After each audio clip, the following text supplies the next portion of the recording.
Welcome to our channel. Today we how to invest in Verizon, beginner guide step by step clearly. Start by understanding what Verizon is and its role in the telecommunications industry. Research the company's financial performance, including revenue, profit margins, and recent. Familiarize yourself with Verizon's stock symbol, which is VZ, as you will need this to find it on the stock market.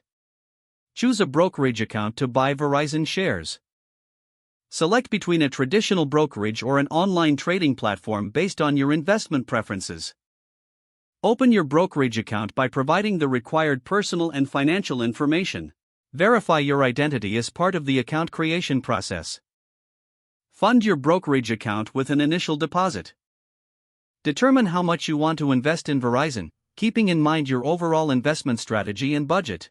Use the search function in your brokerage platform to find Verizon stock by entering its symbol, VZ.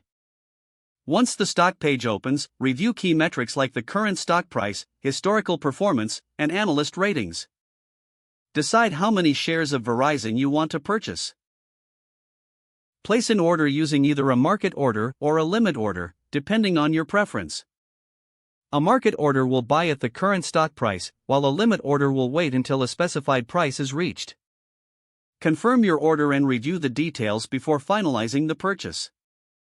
After your order is executed, monitor your investment over time. Stay informed about Verizon's business developments and industry trends that may affect the stock price. Consider setting price alerts and regularly reviewing your investment strategy. Evaluate your investment periodically, deciding whether to hold, sell, or buy more shares based on performance and market conditions. Remember, investing involves risk, and it's essential to do thorough research and consider your investment goals. If the page does not load, refresh the browser or try again in a private or incognito window. Make sure you are using the correct email address, then retype it carefully to avoid small typos. If your password is not accepted, use the reset option and create a new strong password you can remember.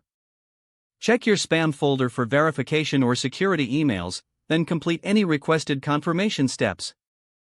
Enable two-factor authentication if available to improve account security and reduce unauthorized access risk.